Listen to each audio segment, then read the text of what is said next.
नमस्कार दोस्तों, सर्वांग मोटिवेशन चैनल में आपका स्वागत है। दोस्तों, दुनिया को चलाने वाली शक्ति के पास ना कागज है ना किताब है, फिर भी सारे जगत का हिसाब है। कहा जाता है कि जो कर्म हमने पहले किए हैं उनका फल अब मिलेगा, और जो कर्म हम अब कर रहे हैं उनका फल हमें बाद में मिलेगा। किसी ने सच कहा है कि दूसरों के साथ किया गया छल बर्बादी के सारे रास्ते खोल देता है, और अगर आप किसी के साथ बुरा करते हैं तो आपके साथ भी बुरा ही होगा। तो चलिए इसे एक कहानी के माध्यम से समझते हैं, लेकिन आपसे एक अनुरोध है कि कहानी को अंत तक अवश्य सुनें, क्योंकि आधी अधूरी कहानी से आपका समय ही बर्बाद होगा, आप कुछ सीख नहीं पाएंगे। तो चलिए कहानी शुरू करते हैं। बहुत समय पहले की बात है, एक नगर था। उस नगर का नाम रामपुर था। उस नगर के लोग बहुत ही सीधे साधे और सच्चे थे। उसी नगर में एक बुजुर्ग आदमी, उसकी पत्नी और 2 बच्चे रहते थे। बड़े बेटे का नाम कबीर था और छोटे बेटे का नाम सिद्धार्थ था। उनके माता पिता खेती का काम करते थे। समय के साथ साथ वे दोनों भाई बड़े हो रहे थे। सिद्धार्थ अपने भाई कबीर से बहुत जलता था, क्योंकि कबीर का स्वभाव बहुत अच्छा था। उसके मन में सबके लिए दया और आदर भाव था। सिद्धार्थ के मन में दूसरों के प्रति कोई दया भाव व सम्मान नहीं था। वह अपने माता पिता से भी ठीक से बात नहीं करता था। वह हमेशा दूसरों का अनादर करता और नुकसान पहुंचाने की कोशिश करता रहता। धीरे धीरे काफी वक्त गुजर गया। उन दोनों के माता पिता का देहांत हो गया। जिस समय उसके माता पिता का देहांत हुआ, उस समय कबीर घर पर नहीं था। वह दूसरे शहर गया हुआ था। लेकिन जैसे ही उसे इस बात का पता लगा, वह दौड़ता हुआ अपने घर पहुंचा। कबीर को विश्वास नहीं हो रहा था कि उसके माता पिता अब इस दुनिया में नहीं रहे। उन दोनों ने उनका अंतिम संस्कार किया। वह बहुत दुखी था। वह उन दोनों से बहुत प्रेम करता था।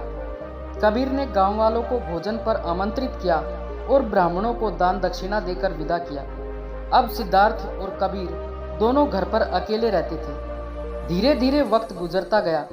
कबीर हर साल अपने माता पिता की बरसी पर ब्राह्मणों को भोजन कराता और दान दक्षिणा देता। ये सब चीजें सिद्धार्थ को पसंद नहीं आती थी। वह कबीर से बहुत ईर्ष्या करता था। उस राज्य का राजा बहुत अच्छा था। वह राजा सबकी मदद भी किया करता था। एक बार कबीर ने अपने माता पिता की बरसी पर राजा को आदर सहित भोजन पर आमंत्रित किया और राजा के सामने ब्राह्मणों और उनके सगे संबंधियों को खाना खिलाया और ब्राह्मणों को दान भी दिया, ताकि उसके माता पिता स्वर्ग में खुश रह सकें। सिद्धार्थ यह सब देख रहा था। राजा भोजन करने के बाद सिद्धार्थ के पास गए और सिद्धार्थ से पूछा कि तुम्हारा भाई तुम्हारे माता पिता के लिए इतना कुछ करता है, तुम ऐसा कुछ क्यों नहीं करते? आखिर वे तुम्हारे भी माता पिता थे। क्या तुम्हें यह समझ नहीं आता कि तुम भी उनके लिए कुछ कर सकते हो? सिद्धार्थ ने राजा से कुछ नहीं कहा और चुपचाप वहां से चला गया। सिद्धार्थ को राजा पर गुस्सा आ रहा था, क्योंकि राजा ने उसकी बेइज्जती की थी और कबीर सबकी नजरों में अच्छा बन गया था और राजा ने उसकी तारीफ भी की थी। सिद्धार्थ सब कुछ चुपचाप देख रहा था। उससे यह सब देखा नहीं जा रहा था और वह कबीर से अपने अपमान का बदला लेने की सोच रहा था। 1-2 महीना बीत जाने के बाद सिद्धार्थ ने योजना बनाई कि उसे किसी भी तरह रास्ते से हटाना होगा। अगले दिन सिद्धार्थ ढोंग करने लगता है। लोगों के सामने जोर जोर से चीखता चिल्लाता हुआ दिखावा करता है कि उसके माता पिता गुजर जाने के बाद वह बहुत अकेला हो गया है और बहुत दुखी है, और सब लोगों से कहता है कि मेरे माता पिता मेरे सपने में आए थे और कह रहे थे कि वे वहाँ पर खुश नहीं हैं, और कह रहे थे कि कोई वहाँ जाकर उन्हें खाना खिलाए, उनकी सेवा करे, तभी वो खुश रह पाएंगे। उन्होंने मुझे कहा था कि अपने भाई कबीर को हमारे पास भेज दो, वो उनकी बहुत सेवा करता है, वो उसके साथ बहुत खुश रहेंगे और तभी उनकी आत्मा को शांति मिलेगी। सिद्धार्थ की ये सब बातें राजा तक भी पहुंच गई और फिर राजा खुद वहां आ पहुंचे और बिना सोचे समझे राजा ने मान लिया कि सिद्धार्थ सच कह रहा है। और राजा कहते हैं कि कबीर को अपने माता पिता की सेवा करने का मौका मिल रहा है, लेकिन वह इतने साल से जो पुण्य कर रहा है, इसके लिए कबीर को भी तो मानना पड़ेगा। कबीर ये सब देख रहा था। कबीर को सब समझ आ रहा था कि यह सब उसे फंसाने की चाल है। क्योंकि उसका भाई उससे नफरत करता है, लेकिन फिर भी वह कहता है कि चलो ठीक है, इस बहाने मैं अपने माता पिता की सेवा कर पाऊंगा। अब कबीर राजा से कहता है कि महाराज, आप अगले दिन नदी के किनारे एक नाव का बंदोबस्त कराएं। मैं नाव से कूदकर नदी में अपनी जान दे दूंगा और फिर स्वर्ग में जाकर अपने माँ बाप की सेवा करूंगा। राजा ने कहा कि ठीक है। अगले दिन सभी चीज़ों की व्यवस्था कर दी जाएगी। उसने मरने के लिए तैयारी शुरू कर दी। सिद्धार्थ यह देखकर मन ही मन बहुत खुश था।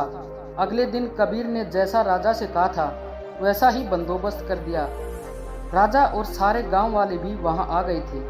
कबीर आखिरी बार उस गांव और गांव वालों को देखता है और फिर नदी में कूद जाता है और सारे गांव वालों को पता चल जाता है कि कबीर अब इस दुनिया में नहीं है।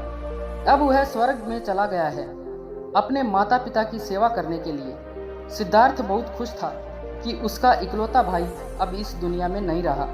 जो भी जमीन और वसीयत है अब सब मेरा है। धीरे धीरे समय बीतता गया। एक दिन अचानक से राजा के दरबार के बाहर कबीर बैठा जोर जोर से रो रहा था। राजा के सिपाही ने देखा कि कबीर वहां पर बैठा रो रहा है। पहले तो उसके पास जाने से सब डर रहे थे। फिर एक सिपाही ने हिम्मत जुटा के पूछा कि ये चमत्कार कैसे हुआ, तुम जिंदा कैसे हो? कबीर मौन रहा। फिर सिपाही उसको राजा के दरबार में ले गए। राजा कबीर को जिंदा देखकर हैरान रह गई और कबीर से पूछा कि तुम जिंदा कैसे हो? तब कबीर राजा को बताता है कि महाराज, मैं स्वर्ग में गया था। मैंने देखा कि मेरे माता पिता अभी भी खुश नहीं हैं। वे मुझ पर गुस्सा हो रहे थे और कह रहे थे कि तुम्हें तो खाना बनाना भी नहीं आता है, तुम तो हमारी सेवा भी ठीक से नहीं कर रहे हो। तुमसे अच्छा तो सिद्धार्थ है जो तुमसे अच्छा खाना बना लेता है और वह हमारा ख्याल भी अच्छे से रखेगा। तुम जाओ और उसे भेज दो। राजा कहता है कि अगर ऐसा है तो उसके लिए सिद्धार्थ को मरना पड़ेगा। राजा कुछ सैनिकों को भेजता है। सैनिक सिद्धार्थ के पास गए और उससे कहा कि महाराज ने तुम्हें बुलाया है। सिद्धार्थ उनके साथ आ गया। राज दरबार में पहुंचकर सिद्धार्थ ने देखा कि उसका भाई वहीं मौजूद था। उसको देखकर वह हैरान हो गया। राजा उसे सारी बात बता देते हैं और कहते हैं कि तुम्हारे भाई ने अपने माता पिता के लिए इतना त्याग किया है, अब तुम्हारी बारी है। तुम्हारे माता पिता चाहते हैं कि अब तुम उनकी सेवा करो। क्या तुम उनके लिए ऐसा कुछ नहीं कर सकते? सिद्धार्थ कुछ बोलता तो उसकी सारी योजना के बारे में पता चल जाता और सिद्धार्थ को ना चाहते हुए भी ये सब स्वीकार करना पड़ा। कुछ देर बाद सिद्धार्थ घर आ जाता है और सोचता है कि मैं वहां जाऊंगा ही नहीं।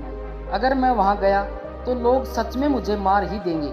आज रात ही मैं गांव छोड़कर कहीं चला जाऊंगा।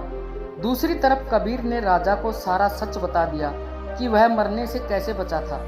उसने पहले ही एक मछुआरे से बात कर ली थी। जब कबीर कूदा तो थोड़ी देर बाद ही उस मछुआरे ने उसकी जान बचा ली थी और वह 1 महीना जानबूझकर नगर से दूर रहा था ताकि किसी को ये पता ना चले कि वह जिंदा है, और फिर सही समय पर राज्य में लौट आया। यह सब इसलिए किया कि वह उसके भाई सिद्धार्थ को एक सबक सिखा सके। इधर सिद्धार्थ शहर छोड़कर जाने की योजना बना चुका था और अपनी योजना के अनुसार वह रात को घर छोड़कर भाग गया। वह घर छोड़कर कुछ ही दूर गया था, तभी राजा के सैनिकों की नजर उस पर पड़ी और उसे रोकने का प्रयत्न किया। सिद्धार्थ और राजा के सैनिकों के बीच हाथापाई शुरू हो जाती है। सिद्धार्थ को सैनिकों ने पकड़ रखा था। तभी सिद्धार्थ गुस्से में आकर एक सैनिक पर लकड़ी से वार करता है। सिर पर चोट लगने से उसकी वहीं पर मौत हो जाती है। कबीर ने राजा को सारी बातें बताई थी, इसलिए वो सिद्धार्थ को माफ करने ही वाले थे। लेकिन जब राजा को ये पता चला कि सिद्धार्थ रात को घर छोड़कर भाग रहा था और उसने एक सैनिक की हत्या भी कर दी है, तब राजा गुस्से में आकर उसे मृत्यु दंड का आदेश दे देते हैं। अगले दिन सुबह नाव में से धक्का देकर मारने का आदेश जारी रखा जाता है। अब उसे आखिरी समय पर एहसास होता है कि जिंदगी के अंतिम वक्त में भी उसने लोगों का बुरा ही किया। वह रो रहा था। लेकिन दोस्तों, एक कहावत है कि अब पछतावे क्या होता है जब चिड़िया चुग गई खेत, और अब पछतावे के साथ साथ उसे अपनी जान से भी हाथ धोना पड़ा। दोस्तों, कर्मों का फल ऐसा ही होता है, जैसी करनी वैसी भरनी। ये 100% सत्य है। मनुष्य के द्वारा किए जाने वाले कर्म उसके विचारों से बनते हैं। हमारी सकारात्मक या नकारात्मक सोच विचारों को जन्म देती है। और उन्हीं विचारों के अनुसार मनुष्य कर्म करता है। सकारात्मक सोच होने पर ही अच्छे कर्मों का निर्माण हो सकता है। अगर हम किसी के साथ बुरा करते हैं तो हमारे साथ भी बुरा होगा। अगर हम दूसरों के साथ अच्छा करते हैं तो हमारे साथ भी अच्छा ही होगा। हो सकता है कि तत्काल किसी के साथ बुरा ना हो, लेकिन कभी न कभी तो हर्जाना भुगतना ही पड़ता है। इसलिए हमें किसी के साथ बुरा करने से पहले सोच लेना चाहिए, क्योंकि कर्मों का फल कभी न कभी मिलना जरूर है। दोस्तों, आपने इस वीडियो से क्या सीखा, कृपया कमेंट में जरूर बताएं और वीडियो को लाइक व शेयर करें, क्योंकि ज्ञान बांटने से बढ़ता है और एक छोटी सी ज्ञान की बात से किसी का भला हो सकता है और किसी का भला करके हम भी थोड़ा सा पुण्य कमा सकते हैं। और ऐसी ही ज्ञानवर्धक वीडियो देखने के लिए कृपया चैनल को सब्सक्राइब अवश्य कर लें। धन्यवाद। नमो बुद्धाय।